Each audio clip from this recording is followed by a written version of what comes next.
हाँ जी, तो I hope आप सब लोग बहुत मज़े में हो। आज का जो सेशन है वो एक स्पेशल सेशन है जो हमने थोड़ा-सा बोरो करा है हमारे इक्विटी रिसर्च कोहोर्ट से। इक्विटी रिसर्च कोहोर्ट में एक बार हम लोगों ने बहुत डिटेल में क्यूएसआर इंडस्ट्री के ऊपर डिस्कशंस किए थे।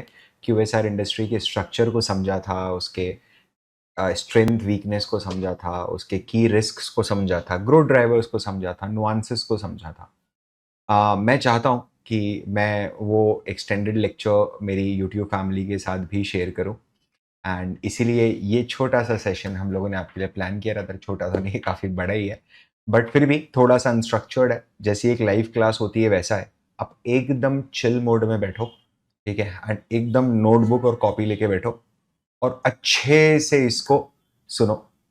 मैं आपसे मिलता हूँ वीडियो में। अगर आपने अभी तक सब्सक्राइब नहीं किया तो प्लीज़ सब्सक्राइब कर लो। This is Parth Verma and welcome to the Valuation School channel. बिना किसी देरी के फटाफट शुरू करते हैं। आज अपन स्टार्ट करते हैं थोड़ा सा क्यूएसआर इंडस्ट्री के ऊपर। अब ये जो इंडस्ट्री वाले सेशंस भी है ना, मैं इसको बिल्कुल टू द पॉइंट रखना चाहता हूँ। नॉट बिकॉज आज थोड़ी तबीयत खराब है इसलिए भी मैं टू द पॉइंट रखने की कोशिश करूंगा, ठीक है? बट इंडस्ट्री सेशंस, ये जो सेक्टर वाले सेशंस हैं, ये आपको एक्सपर्ट बनाने के लिए नहीं है। यू नीड टू अंडरस्टैंड, ये आपको एक किक स्टार्ट देने के लिए। जैसे कि मैंने आपको पिछले सेशन में बहुत ज़्यादा मोटिवेट करने की कोशिश करी थी, खराब हालत होने के बावजूद भी, कि प्लीज़ आप सेक्टर के बारे में एक रिपोर्ट पढ़ना तो शुरू करो। आप एक पेज रोज एक सेक्टर पे पढ़ना शुरू करो and you will change. 100% I am telling this to you, will change and pick any sector. आप कोई भी सेक्टर उठा के पकड़ लो, आप क्यूएसआर से स्टार्ट कर दो, कोई प्रॉब्लम नहीं है, ठीक है? ढंग का अच्छा सेक्टर पकड़ोगे तो और बेटर बात है। पाइप सेक्टर पकड़ लो, कैपिटल गुड्स पकड़ लो, बिल्डिंग मटेरियल पकड़ लो, ठीक है? कोई भी सीमेंट पकड़ लो, सेरेमिक पकड़ लो, कोई भी, बहुत सारे सेक्टर्स हैं यार, ठीक है? ऑटोमोबाइल पकड़ लो, पावर पकड़ लो। मेरा हेल्प की जरूरत नहीं है आपको सेक्टर डिसाइड करने में। Anyone has decide. किसी का आज डे टू है क्या चैलेंज का? किसी ने लिया था क्या वो चैलेंज, डे वन या डे टू आज है किसी का? ब्रो कोशिश करना, बिलीव मी, तू मिलेगा मैं मिलूंगा, तेरे हाथ में नौकरी का लेटर होगा। मजाक नहीं कर रहा हूं मैं।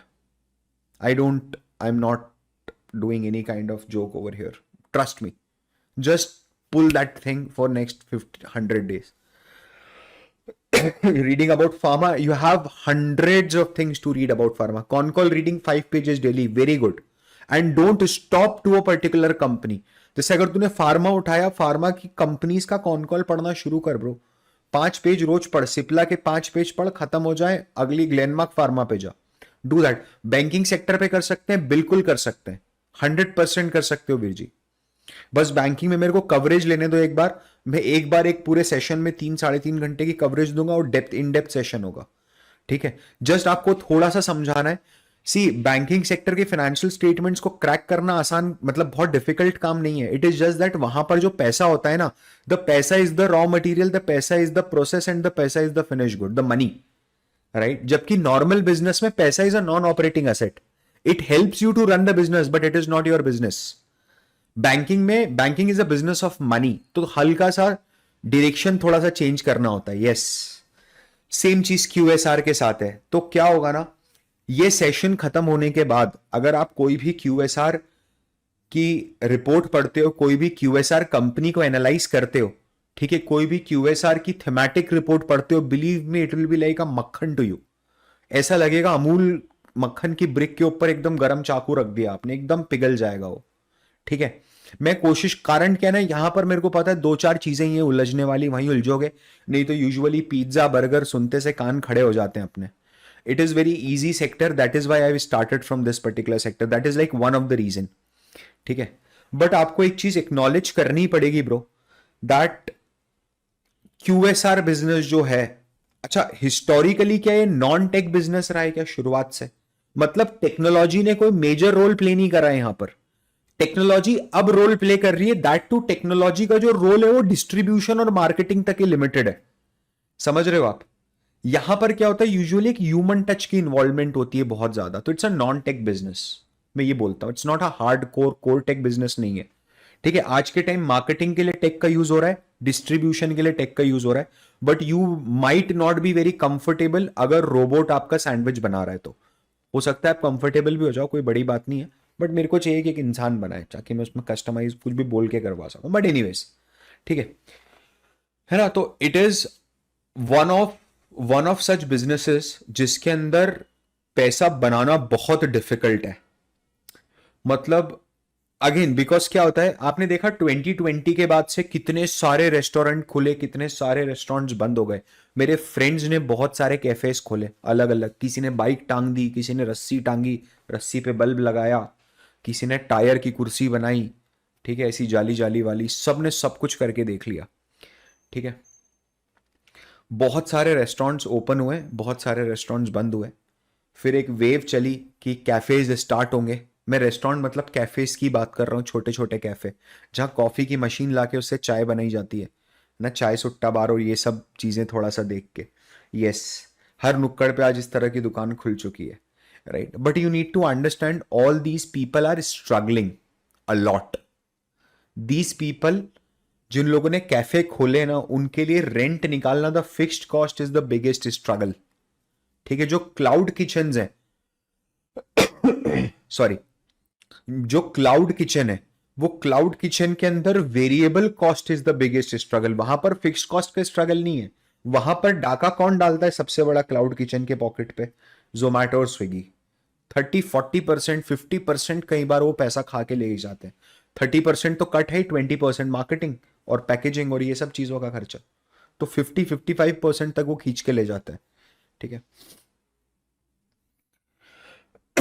Yes, it's very very difficult business ना। और स्वाभाविक सी बात है यार, कोई भी चीज जो प्रॉफिटेबल हो, जिससे पैसा बनता हो, वो आसान होनी भी क्यों चाहिए।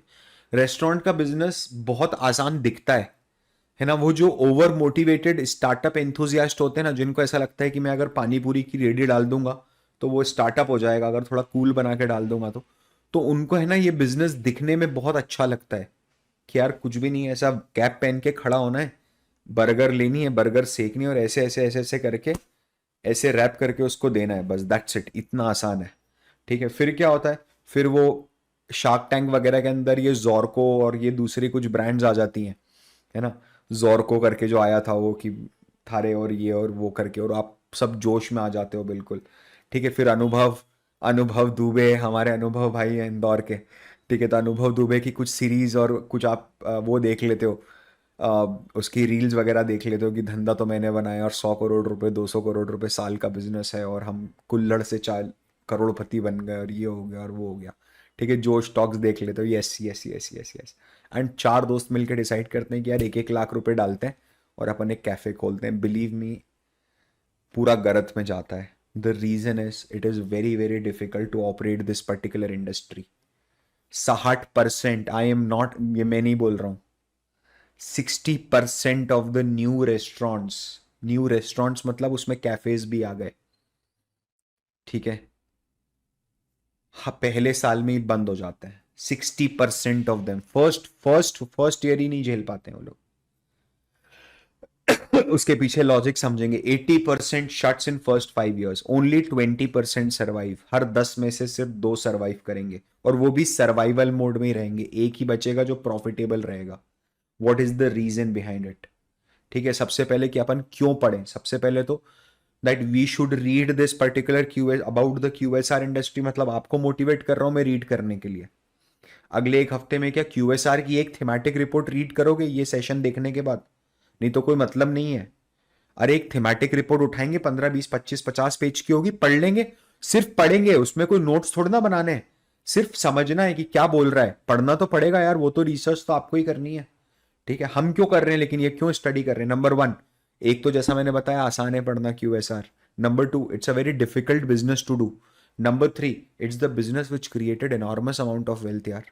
नाउ इधर ध्यान से, सबसे पहले, क्या रेस्टोरेंट बिजनेस खोलने के लिए डाउन पेमेंट की रिक्वायरमेंट होती है और रेंट की रिक्वायरमेंट होती है। आपको 2 महीने का रेंट तो डिपॉजिट देना पड़ता है, नॉर्मल नॉर्म है। और मिनिमम 2-3 महीने के रेंट का पैसा तो होना ही चाहिए। मतलब आपको मिनिमम 5 to 6 months के रेंट का पैसा तो एडवांस में अपने पास रखना पड़ेगा। समझ रहे हो आप? अच्छा, दूसरी चीज, आपको ऐसा लगता है कि सर 8,000-9,000 में रेडी मिल जाती है। मैं रेडियो की बात नहीं कर रहा हूँ ना। क्या मॉल्स के अंदर रेंट बहुत एक्सपेंसिव हो जाते हैं क्या? 5 lakh rupees a month, 10 lakh rupees a month, it's a normal norm. Imagine a McDonald, you want to open a McDonald franchise. क्या 5 लाख 10 लाख रुपए का रेंट बहुत नॉर्मल है? क्योंकि उसको घुसते के साथ ही अगर राइट हैंड साइड पे मैकडोनल्ड चाहिए, यूजुअली मैकडोनल्ड हमेशा मॉल के एंट्रेंस पे मिलेगा आपको। एम आई राइट और am I wrong? I am not sure what happens in your city.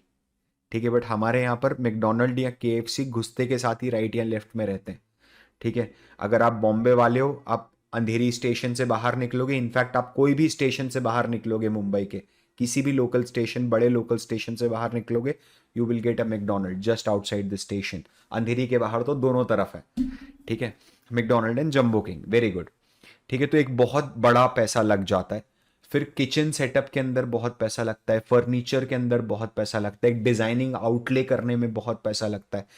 The net result is that it's a very high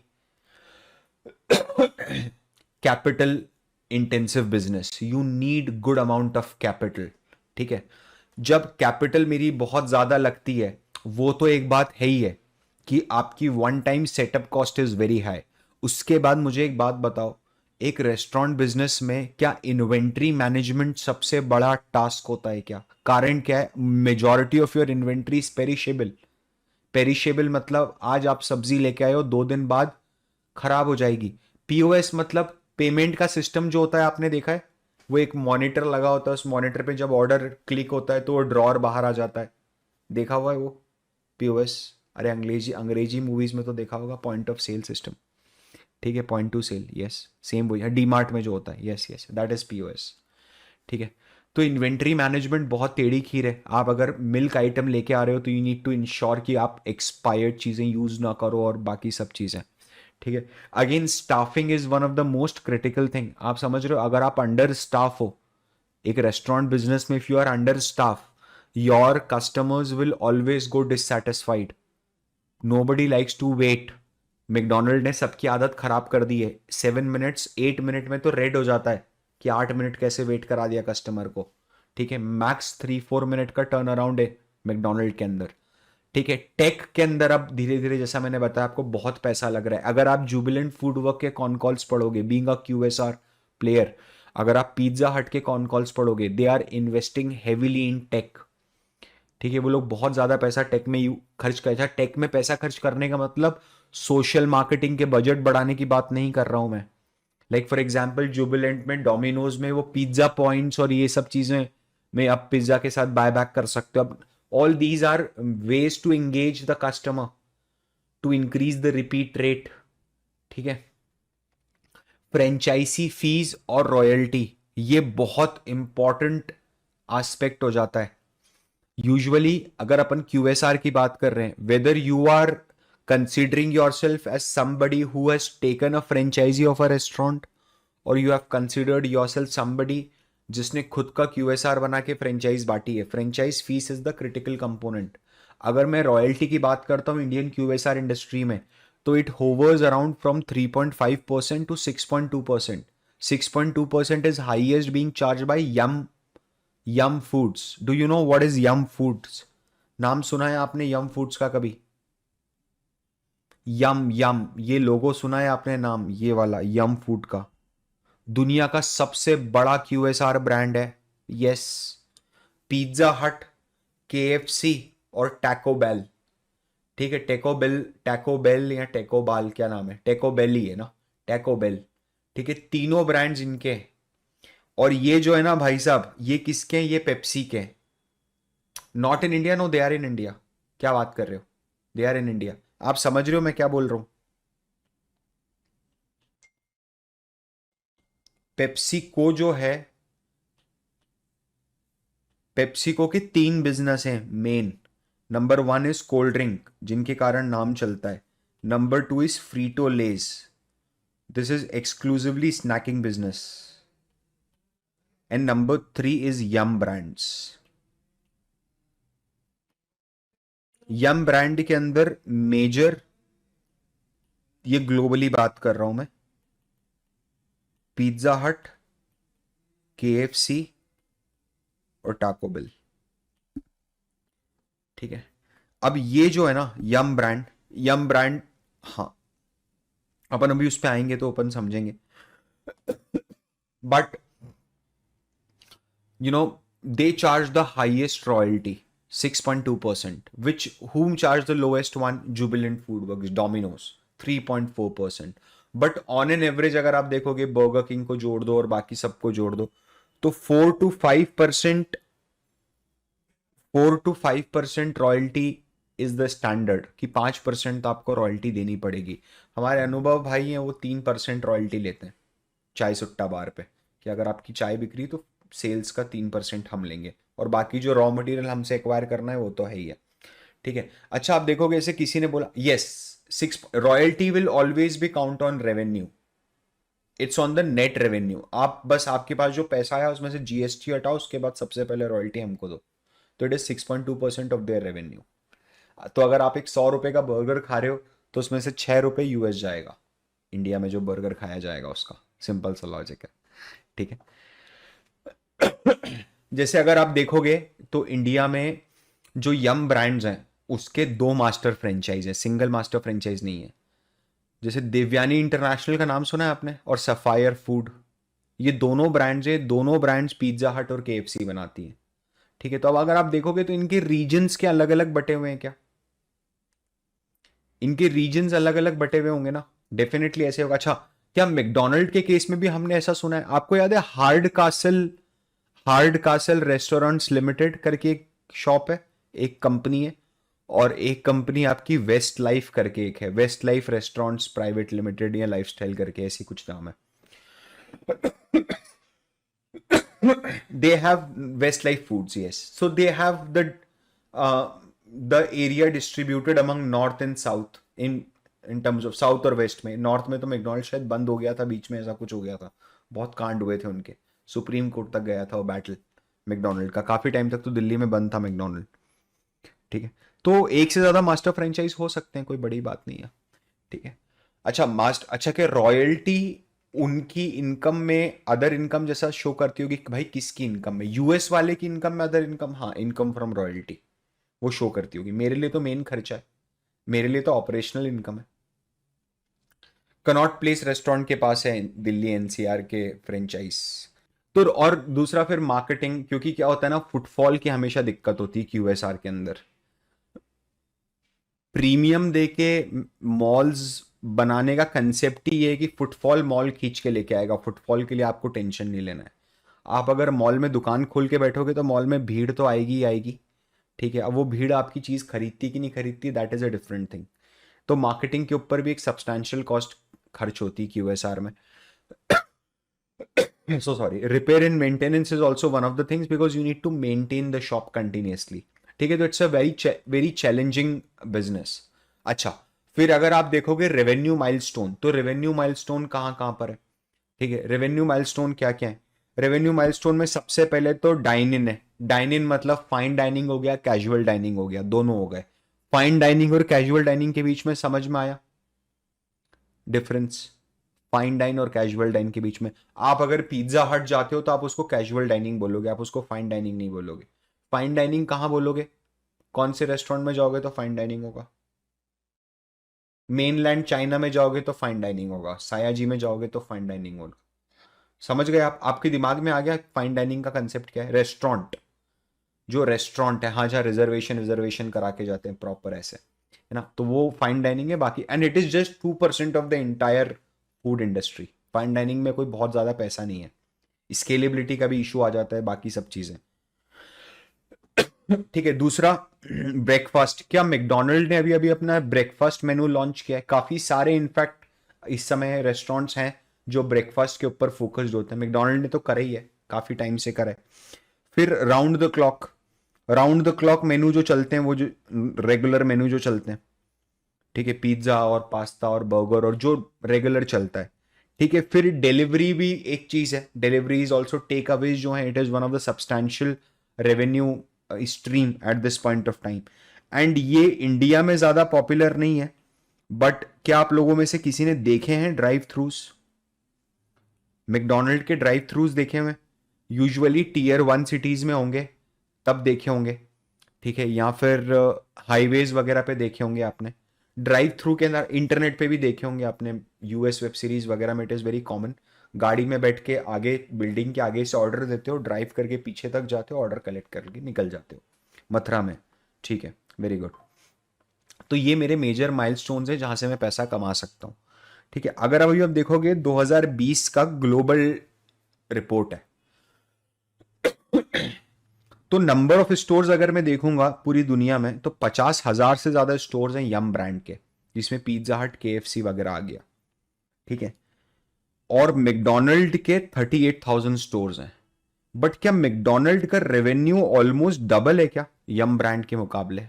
इसका मतलब अगर मैं ये बोलूं तो क्या मैकडोनल्ड का revenue per store is way higher than Yum brand का रेवेन्यू पर स्टोर? सोच के देखिए भाई, यम ब्रांड जो है वो 50,000 स्टोर्स पे $50 बिलियन का रेवेन्यू जनरेट कर रहा है। मैकडोनल्ड्स 38,000 स्टोर्स पे उससे डबल $100 बिलियन का रेवेन्यू जनरेट कर रहा है। अच्छा, वैसे भी अगर आप देखोगे तो क्या मैकडोनल्ड में लोग टेस्ट के लिए जाते हैं? डू यू थिंक सो? आपको ऐसा लगता है कि मतलब मैकडोनल्ड का यूएसपी क्या उनका टेस्ट है? आपको ऐसा लगता है? What is your take on this? What is your take on this? आपको क्या लगता है कि मैकडोनल्ड का सक्सेस का रीजन क्या रहा है? Is taste one of the reasons, और standardisation is one of the main reason? उन्होंने क्या एक ऑपरेशनल एक्सीलेंसी अचीव कर ली है क्या ग्लोबली? समझ रहे हो आप? ग्लोबली उनके जो एसओपीज बने हुए हैं, जो स्टैंडर्ड ऑपरेटिंग प्रोसीजर्स है, वो इतने स्ट्रांग उन्होंने बना के रखे हुए हैं दैट कोई भी एफिशिएंटली ऑपरेट कर पाता है किचन को।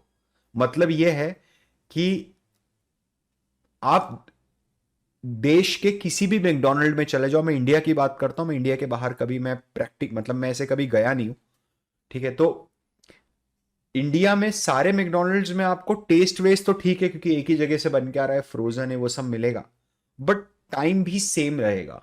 You will not feel the difference whether you are sitting in McDonald in Jaipur और McDonald in Chennai. You don't feel any difference. ठीक है, that is what they've achieved I guess. ठीक है, सो ये अगर आप देखोगे, जबकि उसी उसी नंबर ऑफ स्टोर पे आप देखिए ऑपरेशनल एफिशिएंसी कितनी इंपॉर्टेंट है।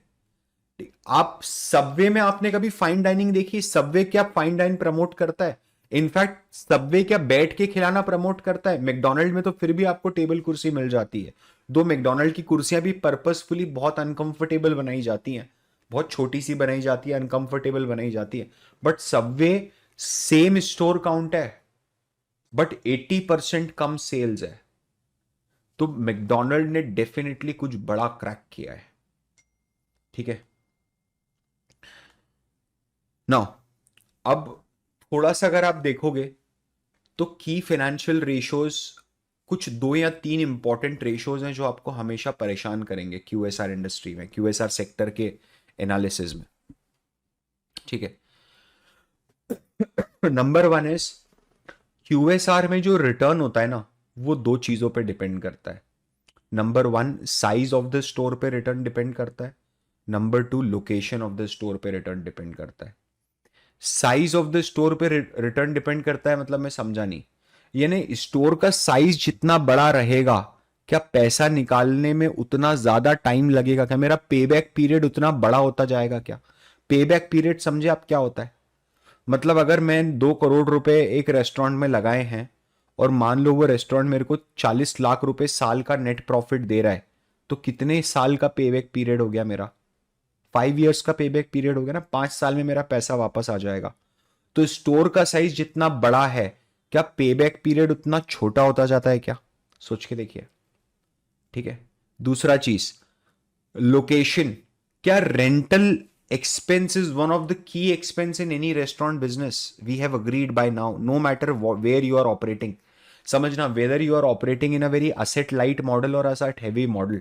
जैसे अगर आप देखोगे, आई एम नॉट श्योर, अगर कोई रिकॉल कर पाता है तो बताना, क्योंकि मैं तो बहुत पढ़ता हूँ तो मैं अभी रिकॉल नहीं हो पाएगा, because I am purposefully want to recall it. China में there is this coffee brand जिसने बड़ा वेव क्रिएट कर दिया है। चाइना में एक कॉफी ब्रांड है, और इंडिया में भी लकिन कॉफी है, यस, और इंडिया में भी एक कॉफी ब्रांड है जो उसको बिल्कुल रेप्लिकेट करने के चक्कर में लगा हुआ है, उसके पूरे मॉडल को। अब वो बंदे क्या कर रहे हैं? टिम हॉटन्स नहीं है, रेज नहीं है। लकिन करके कॉफी है, नहीं नहीं, थर्ड वेव भी नहीं, थर्ड वेव तो बहुत प्रीमियम सेगमेंट में चला जाए, third wave is competing with Starbucks, ये तो काम ही पूरा अलग है। आपने ठेका देखा है, ठेका कॉफी? मेरे को पता है शायद उसका टेस्ट अच्छा नहीं है, ठीक है, बट ठेका कॉफी के बारे में देखा है आपने? ठेका कॉफी जो ये इसमें आया था, शार्क टैंक वाला आया था, है ना, उसके आप छोटी छोटी रेडियां ही देखोगे हमेशा ना, छोटी छोटी रेडियो में कियोस्क बेस्ड जो कॉफीज होती है ना वो है। तो लकिन कॉफी ने क्या करा है पता है? उन्होंने स्टोर्स भी नहीं बनाए, उन्होंने बोला तू तो मेरे को बस 5x3 की जगह दे दे, 5x4 की जगह 20 स्क्वायर फुट के अंदर दे स्टार्टेड सेलिंग कॉफी। दो लोग हैं उस 20 स्क्वायर फीट के काउंटर में, एंड बस आप कॉफी लो और तुरंत वॉक करो। कॉफी की जो क्वालिटी होगी that is much better than Starbucks, but the price is like 1/4 of Starbucks, that is their USP. And they have took entire China for a ride, मतलब literally उन्होंने एक साल में कुछ 5,500-6,000 स्टोर्स खोल दिए पूरे चाइना में। The reason is, since the size of the store is very small, the location, Luckin coffee, LUCKIN, Luckin, ठीक है, the size of the store is very small, the location, the rental is also very small because उनका size बहुत छोटा होता है, though they always have in very premium location. इसके कारण क्या हुआ, return is very fast, the payback period is very very small, तो प्रॉफिटेबिलिटी तुरंत आ रही है। नहीं, इंडिया में स्टोर नहीं है, मैं बता रहा हूं, इंडिया में भी एक कॉफी का ऐसा ब्रांड है जो उसी पैटर्न पे काम कर रहा है। Cafe coffee day in India is almost dead, it is almost dead. When did the last time आप गए कैफे कॉफी डे में? आप बताओ, आपको याद है? मेरे को याद नहीं है। When did the last time you went to Cafe coffee Day? 2007 में गए, अब ब्लू टोकई में जाते हैं, ठीक है, बड़े लोग हैं अब तो, ब्लू टोकई में जाते हैं, बट नहीं जाता कोई भी यार, never went to cafe, okay, ठीक है। अब इसमें है ना एक चीज बहुत इंपॉर्टेंट है कि डेली एवरेज सेल, अगर आप किसी भी इंडियन ब्रांड को देखोगे, आप अभी जब स्टडी करोगे, आप अपनी रिपोर्ट पढ़ोगे, तो इंडिया में 1 लाख से लेकर के 2 लाख रुपीज पर डे की एवरेज डेली सेल है ब्रांड्स की अक्रॉस द ब्रांड, ठीक है। क्या ये बहुत अच्छी सेल होती है आपके हिसाब से, 1-2 लाख रुपए की रोज की सेल? हाँ यार, अब इतना ही है और कितना सेल होगा, मतलब मैकडोनल्ड आपको टूट थोड़ना पड़ेंगे लोग, पर स्टोर सेल की बात कर रहा हूं मैं, है ना। मैकडोनल्ड के बर्गर्स अगर बेच रहे हो आप, तो 1-1.5 लाख 2 लाख रुपए के बेच दो रोज के, और क्या, बहुत हाई साइड में हो गया 1-1.5 लाख भी, इतना मुश्किल ही होता होगा छोटे शहरों में तो, कि इतने, क्योंकि अगर आप देखोगे, मैं अगेन एक रिपोर्ट ही पढ़ रहा था कि बर्गर किंग में वेजिटेरियन में सबसे सस्ता प्रोडक्ट इज 40 रुपीज का, एंड द कॉस्टलीस्ट इज 199 और 249। वहीं नॉन वेज में it starts with 70-80 rupees, and the most costliest is 500 rupees का कोई वूपर बर्गर दे रहे हो। तो अगेन मतलब 500 रुपए अगर आप समझ रहे हो, 1,000 रुपए का भी एक एवरेज ऑर्डर वैल्यू है, तो लाख रुपए लाने के लिए आपको 100 कस्टमर्स का वॉक इन चाहिए, विच इज 100 कस्टमर के ऑर्डर्स चाहिए। It's very difficult, very, very difficult. But again, this is a key parameter which you need to assess in any of the uh, QSR company, that उनका average daily cell क्या है। अच्छा, ये depend करता है popularity of brand पे, कि आपका मेन्यू कितना पॉपुलर है। जितना ज़्यादा मेन्यू आपका पॉपुलर होगा, उतनी ज़्यादा आपकी सेल, एवरेज सेल होगी। जितनी ज़्यादा आपकी एवरेज डेली सेल होगी, आपका पेबैक पीरियड भी उतना ही छोटा होगा, which is again a plus for me, because payback period is the direct criteria to assess whether the business is investable और नॉट। सिंपल सा लॉजिक है। जैसे अगर आज आप देखोगे, इसी मुझे पहले से मैं पढ़ के आया हूं, तो मुझे पता है क्या जुबिलेंट फूडवर्क इस समय स्ट्रगल कर रहा है ग्रोथ के लिए, specially same store sales growth के लिए। एक कंसेप्ट है सेम स्टोर सेल्स ग्रोथ, ठीक है, और एक कंसेप्ट है like for like growth. Usually इसमें कंफ्यूजन होता है, समझ रहे हो, यूजुअली इसमें कंफ्यूजन होता है, जबकि दोनों अलग अलग चीजें, इसमें कंफ्यूजन नहीं होना चाहिए, ठीक है। पहले मैं आपको लाइक फॉर लाइक ग्रोथ बता देता हूं। तो लाइक फॉर लाइक ग्रोथ है ना, एक फिनोमिना है। फिनोमिना है मतलब, अगर मैं बोल रहा हूं कि आप लाइक फॉर लाइक ग्रोथ रखो, इसका मतलब यह है कि मैं बोल रहा हूं कि आप ऑरेंज टू ऑरेंज कंपैरिजन करो, ऑरेंज टू एप्पल कंपैरिजन मत करो। मैं अभी भी नहीं समझा, मैं आपको समझाता हूं। मान लो ऐसा हो जाए कि JBL है, Jubilant FoodWorks limited, sorry JFL लिखता हूं मैं, जुबिलेंट फूडवर्क्स लिमिटेड है, उसने 100 करोड़ या 1000 करोड़ की सेल्स करी है, ठीक है, और उसके टोटल 500 स्टोर्स हैं। पर स्टोर सेल कितनी हुई? जल्दी से बताना, दिमाग मत खराब करना, फटाफट बताओ। पर स्टोर सेल कितनी हुई एनुअली? 2 करोड़ हुई, 2 करोड़, है ना। जुबिलेंट ने क्या करा? जुबिलेंट ने, ऐसा मान लो, KFC को एक्वायर कर लिया, है ना, और अब ये कंपनी बन गई JFKFCL, इस तरह की कोई कंपनी बन गई। अब इनकी क्यूमुलेटिव सेल जो है वो 2000 करोड़ है, लेकिन इनके जो स्टोर्स हैं वो 1500 स्टोर्स हैं। बताइए, 1500 स्टोर्स है, 1.33 करोड़। अब अगर आप ये बोलते हो, ये मान लो ये फाइनेंशियल ईयर 22-23 है, और ये फाइनेंशियल ईयर करंट वाला 24 फाइनेंशियल ईयर है। अब आप बोलते हो कि इसकी एवरेज सेल्स पर स्टोर में गिरावट आई है, कि पिछले साल 2 करोड़ था, इस साल 1.33 crore. Is this statement correct statement? Do you think so that this is a correct statement to make? क्या आप लाइक फॉर लाइक ग्रोथ देख पा रहे हो क्या इसके अंदर? नहीं। आपको क्या करना चाहिए आइडियली? अगर ऐसा हुआ है तो क्या आपको स्प्लिट करना चाहिए क्या, कि कितनी सेल मेरी डोमिनोज से हुई है और कितनी सेल मेरी KFC से हुई है ना। आप सिर्फ डोमिनोज की सेल्स को ही पिछले साल की 2 करोड़ से टैली कीजिए। लाइक फॉर लाइक ग्रोथ समझ में आ रहा है आपको क्या होता है? बिल्कुल एप्पल टू एप्पल कंपेरिजन होगा ब्रो, एप्पल टू ऑरेंज नहीं चाहिए, ठीक है। That is like for like growth, समझना। सेम स्टोर सेल्स ग्रोथ क्या है?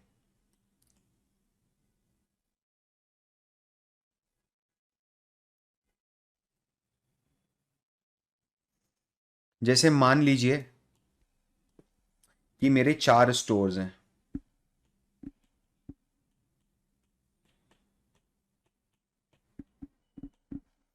और चारों की सेल्स जो थी लास्ट ईयर की वो 25, 25, 25 और 25 थी, से फॉर एग्जाम्पल, से फॉर एग्जाम्पल। इसको लिख देते हैं लास्ट फाइनेंशियल ईयर, और यहां लिख देते हैं करंट फाइनेंशियल ईयर।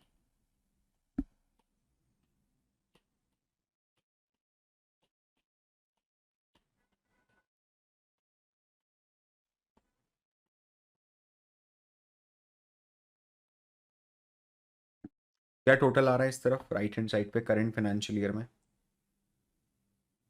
टोटल करके बताओ मेरे को क्या आ रहा है जल्दी से। 105 आ रहा है क्या? क्या आ रहा है? What is the total? 105, ठीक है। तो यहां पर 100 था, यहां पर 105 हुआ। What is the same sales growth, same store sales growth over here? कितने का हुआ सेम स्टोर सेल्स ग्रोथ बताइए? 5% का हुआ। समझ में आ रहा है ये चीज? समझ में आ रही? कंपनी लेवल पे कैसे निकलेगा समझ में आ रहा है? अरे हर स्टोर पे जाके थोड़ा ना निकालूंगा sales growth, on an average निकालूंगा ना, कि उतने ही स्टोर से इस साल कितनी ग्रोथ हुई। इधर ध्यान से समझना। अगर मान लो ई वाला स्टोर है, ई स्टोर पिछले साल था ही नहीं, इस साल ही खुला है, तो क्या ई की आप सेम स्टोर सेल्स ग्रोथ निकाल सकते हैं? नॉट एप्लीकेबल हो जाएगा, नॉट एप्लीकेबल हो जाएगा, because the store did not exist last year. तो मैं उसी की निकाल सकता हूं जो पिछले साल एग्जिस्ट करता था। अच्छा मुझे एक बात बताओ, फिर से समझाना। क्या नंबर ऑफ स्टोर्स बढ़ा के रेवेन्यू में ग्रोथ लाई जा सकती है? बिल्कुल लाई जा सकती है। कोई प्रॉब्लम है? नंबर ऑफ स्टोर्स बढ़ा के रेवेन्यू में हर साल, जुबिलेंट तो बोलते ही है हर साल 200 स्टोर्स नए खोलते हैं, 300 स्टोर्स नए खोलते हैं, नॉर्मल है उसके लिए, ठीक है, बढ़ाई जा सकती है। बट क्या सस्टेनेबिलिटी आ सकती है इस ग्रोथ के अंदर, कि मैं नंबर ऑफ स्टोर्स खोलते हर गली में खोलना है क्या जुबिलेंट फूड्स?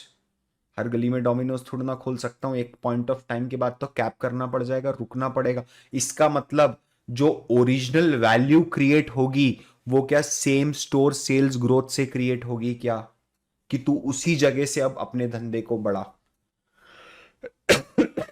समझना।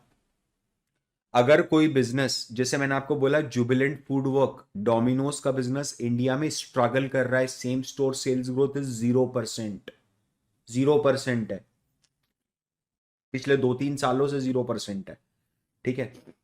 तो सेम स्टोर सेल्स ग्रोथ अगर अचीव करना है तो किन फैक्टर्स के कारण ये ये इम्पैक्ट आता है कि मैं सेम जगह से, आप समझ रहे हो, ये नॉर्मल रेवेन्यू एनालिसिस के अंदर है ना, same store sales growth is like volume and number of नए स्टोर से ग्रोथ लाना is like increase in price. आप सस्टेनेबिलिटी के साथ ग्रोथ नहीं कर सकते उसके अंदर, इंक्रीज इन प्राइस।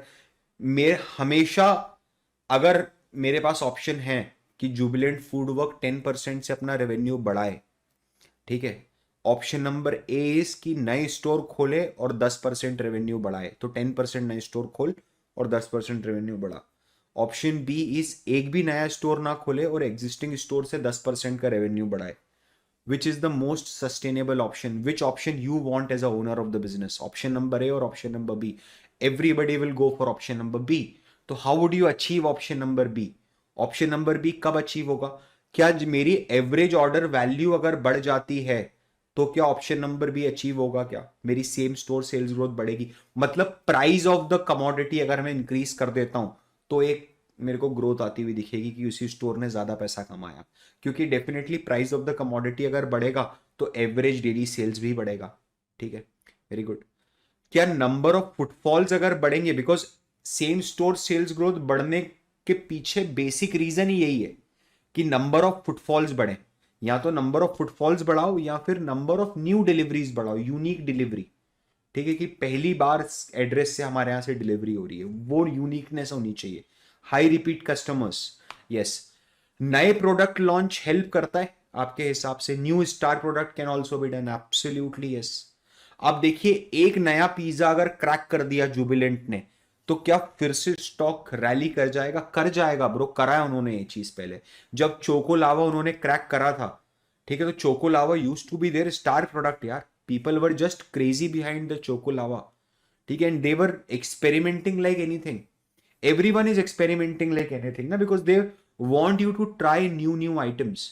मुझे एक बात बताना, फिर सोचना, आप देखते हो मैकडोनल्ड में जब जाते हो आप, तो मकालू टिक्की तो आपको कहीं दिखता ही नहीं है, वो तो आपको मांग के खरीदना खाना पड़ता है। आप मेरी बात समझ रहे हो मैं क्या बोल रहा हूं?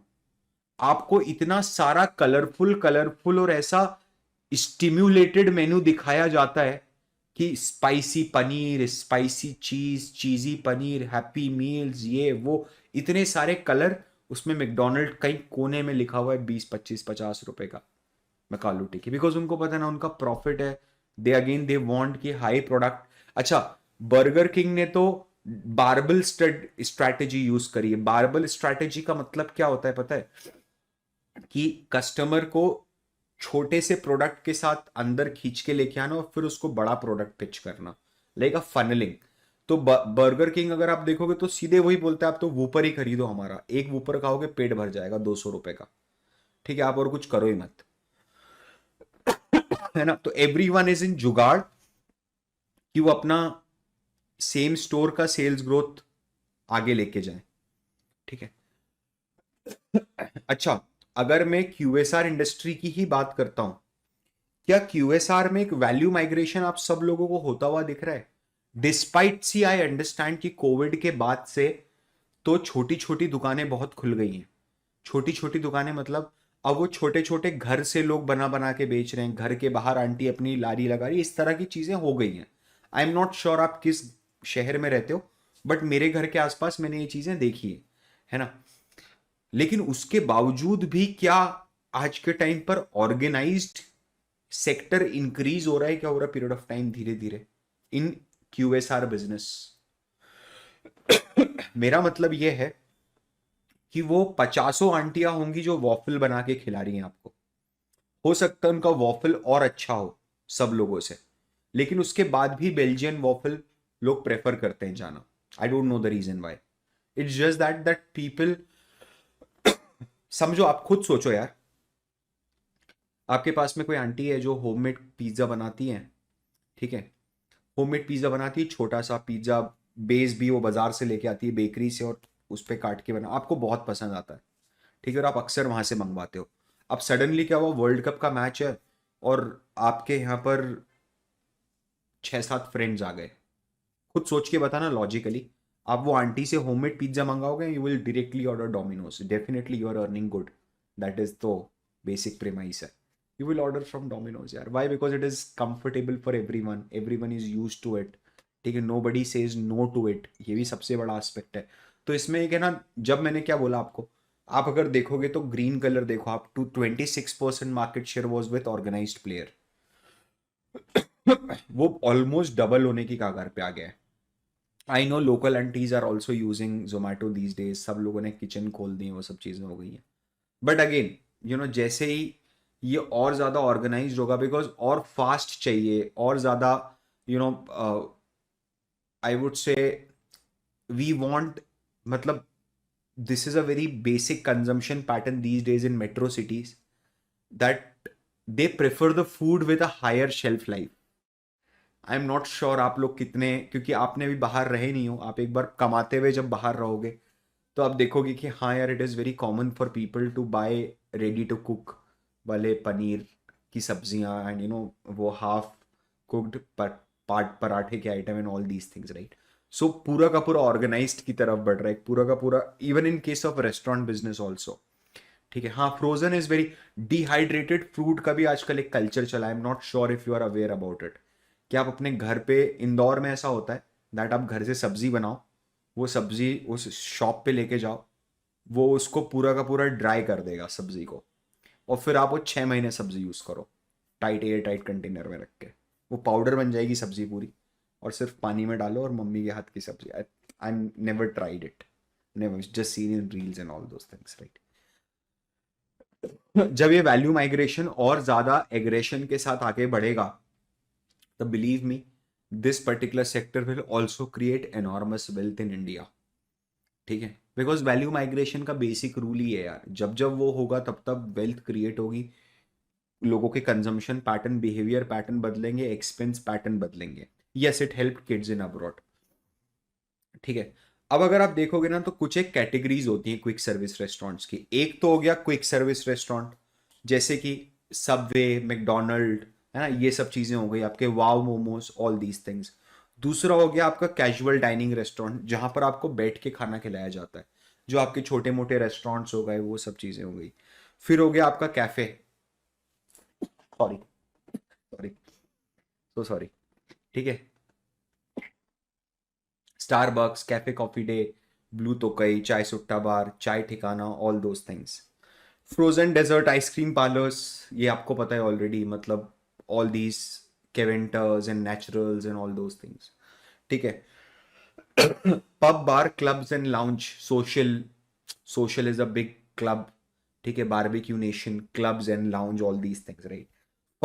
Fine dining restaurants. अब अगर आप इसमें देखोगे तो जो सबसे फास्टेस्ट ग्रोइंग है अगर कोई in year 2020 to 2025, that is QSR, and the least growing is fine dining. Again, loss making business ना, it's not growing with this pace यार. जिस बिजनेस में 10% की ग्रोथ हो, वो धंधा क्यों खोलोगे आप कैफे का? मतलब 10% की ग्रोथ वाला, अच्छा QSR बनाने में जान लग जाएगी आपकी. QSR बनाना it's not that easy. Brand create करना, स्टैंडर्डाइजेशन करना, it's not that easy.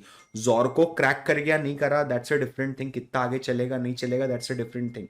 But why they have attracted everyone's attention is because they've tried to did in standardization, right, which is again very difficult not to achieve. ये मैंने वैसे, पता है, अगर आपको पढ़ना हो तो मैं आपको ऐसे ही बताता हूँ. आप QSR थीमेटिक रिपोर्ट पे जाइए, ये आपको डाउनलोड करना है. ठीक है, ढूंढ लेना, मिल जाएगी, नहीं मिलेगी तो भी चलेगा, मिल ही जाएगी वैसे तो. ठीक है, मोतीलाल ओसवाल लिमिटेड की QSR थीमेटिक रिपोर्ट है. सेम HDFC की भी कर लेना अगर मिल जाए तो. ठीक है, इसके अलावा सफायर का, क्योंकि sapphire is the latest company जो इस स्पेस के अंदर, निर्मल बांग की भी है. ठीक है, निर्मल बांग की मिल चुकी है उसको. QSR थीमेटिक रिपोर्ट है ना, ये लास्ट 2 years की होगी तो भी चल जाएगी, एकदम लेटेस्ट नहीं चाहिए. लेटेस्ट हो तो ज़्यादा बेटर है.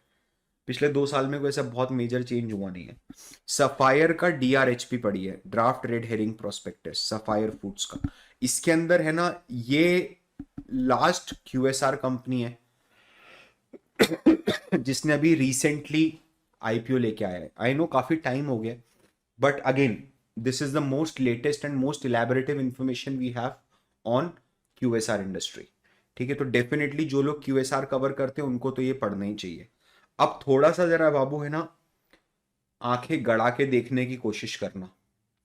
ठीक है, ये पीयर कंपैरिजन है, ये सेफायर के DRHP से उठाया है मैंने। आप है ना इसमें शार्क बन के एनालाइज करने की कोशिश करो। हमारे पास कौन कौन सी ब्रांड्स है, काफ़ी सारी ब्रांड्स है, Domino's, McDonald, KFC, Subway, burger king, pizza हट, चिलीज, बारबेक्यू नेशन और ग्रेट कबाब फैक्ट्री। कोई पूछ रहा है DRHP 480 पेजेस का है, पूरा रीड करना है क्या? नहीं, सिर्फ सेक्टर रीड करना है जहां पर QSR के बारे में बात करी गई है, सिर्फ उतना ही, उतना, पूरा नहीं। ठीक है ना?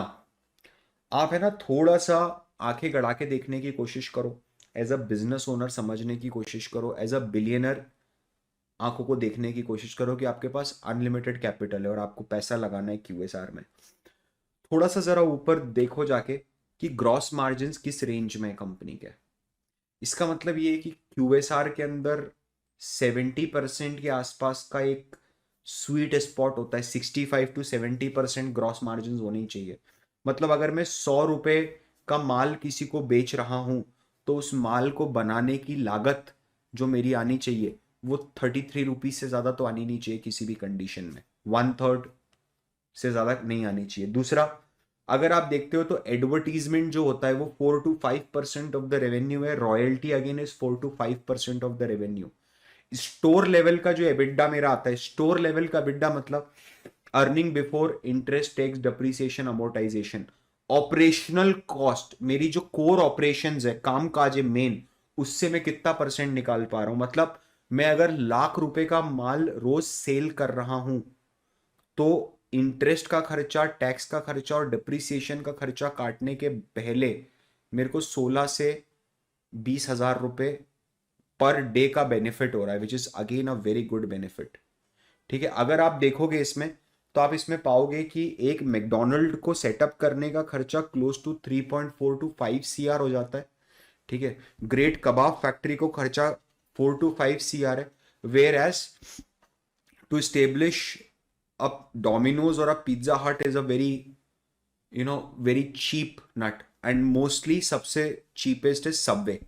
डेफिनेटली, क्योंकि सबवे के अंदर मशीनरीज भी कोई बहुत ज़्यादा लगती नहीं है, सिर्फ बेकिंग की मशीन्स ही होती हैं और तो कुछ होता नहीं है।